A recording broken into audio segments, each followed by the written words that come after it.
អាចជឿអត់បើសិនជាខ្ញុំនិយាយថាអ្នកទាំងអស់នេះចាយលុយត្រឹមតែ$400ជាងប៉ុន្តែបានទូរស័ព្ទដៃលំដាប់ប្រើអញ្ចឹងមួយនេះហើយគឺជាអ្វីដែលខ្ញុំ mention ខាងលើវាខ្លឹមហើយខ្លាញ់ហើយសំខាន់គឺវាគឺជា smartphone កំពូលថ្មីរបស់ Tecno ទៅតែបញ្ចេញការតែម្ដងហើយមានឈ្មោះថា Tecno Camon 40 Premier 5G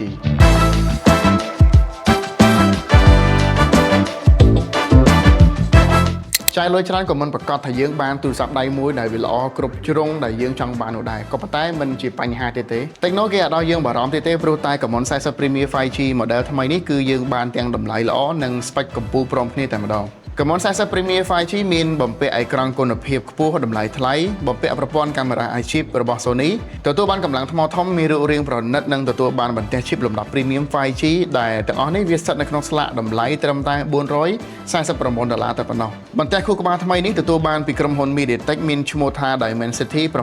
8350 5G ទំហំ4 nanometer 8 core 3.35 GHz វាជាបន្ទះ chip ថ្មីនៅក្នុងគ្រួសារដែលគេទើបតែបញ្ចេញសម្រាប់បន្ទុកវិញវាទទួលបានខ្ពស់មែនទែនពី app អានទូទូរហូតដល់ជាង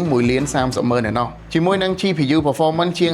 51,000ដែលជាការតេស្តផ្ទាល់បន្ទះ chip នេះបញ្ចេញកម្លាំងបានល្អមែនទែនសម្រាប់ការយកទៅលេងហ្គេមធំៗនិងការប្រើប្រាស់ទៅលើការងារធ្ងន់ដូចជាកាត់តវីដេអូនិង render ជាដើមវាមានអង្គចងចាំឬ RAM សរុបធំរហូតដល់ 24GB និងទំហំផ្ទុកឯកសារ 256GB ដែលឯកសារបានច្រើននិងមានប្រព័ន្ធប្រតិបត្តិការលឿន Android 15ជាមួយស្បែក OS 15 តខ្លួនផងដែរ Camon 40 Premier 5G បានបំពាក់អេក្រង់គុណភាពខ្ពស់មានតម្លៃថ្លៃប្រភេទ AMOLED ទំហំ 6.67 អ៊ីងមកជាមួយនឹងកញ្ចក់ Corning Gorilla Glass 7i ដែលជាប្រភេទកញ្ចក់ធន់បំផុតចំពោះការធ្លាក់ឬឆ្កូតផ្សេងៗវាមានល្បឿនចលនាបង្ហាញរអិលកប់ដល់ 144Hz និងអាចបង្ហាញរូបភាពបានច្បាស់ម៉ត់ក្នុងកម្រិត 1.5K resolution ងាកមកប្រព័ន្ធកាមេរ៉ាវិញវាបំពាក់កាមេរ៉ាក្រោយជាមួយ lens 3 គ្រាប់ដែល lens គោលទំហំ 50 megapixel 23mm មាន aperture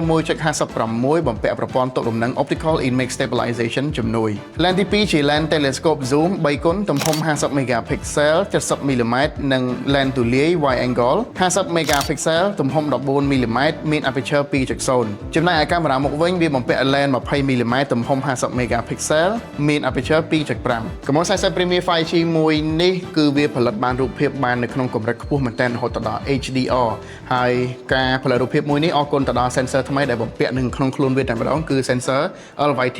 701ដែលទទួលបានពីក្រុមហ៊ុនកំពូលគឺ Sony វាមានសមត្ថភាពខ្លាំងនៅក្នុងទីតាំងដែលខ្សោយពន្លឺនិងអាចកាត់បន្ថយពន្លឺចាំងចូលនៅក្នុង lens ដែលវាធ្វើឲ្យរូបភាពចេញមកច្បាស់និងមិនបែកក្របល្អិតដែលយើងហៅថា noise នោះទេហើយវាក៏អាចថតវីដេអូបាននៅក្នុងកម្រិត 4K 60 frames per second ជាមួយនឹងប្រព័ន្ធទប់លំនឹងទាំងកាមេរ៉ាមុខនិងកាមេរ៉ាក្រោយផងដែរទោះបីជាវាមានរូបរាងប្រណិតនិងកម្រាស់ស្ដើងត្រឹមតែ 7.7mm ក៏ពិតមែនក៏ប៉ុន្តែ Tecno គេបានដាក់បំពាក់នៅថាមពលថ្មធំមែនទែនដល់ឲ្យវាគឺរហូតដល់ 5100mAh ជាមួយនឹងកម្លាំងសាករហូតដល់ 70W Ultra Charge ហើយវាក៏មានប្រព័ន្ធសំឡេងល្អមួយភ្ជាប់មកផងដែរគឺទទួលបានពី Dolby Atmos ទៅលើបាសបំពងសំឡេងដល់ទៅ2គ្រាប់ដែលសម្រាប់ខ្ញុំវាស្រែកបានឮច្បាស់និងពីរោះគួរសមដែរហើយ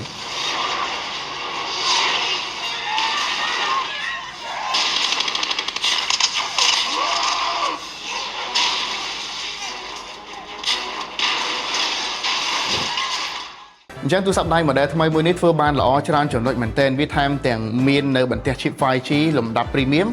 មានទូខ្លួនស្អាតក៏ដូចជាប្រព័ន្ធកាមេរ៉ាលំដាប់អាជីពពី Sony តែម្ដងហើយថែមទាំងមានថ្មធំ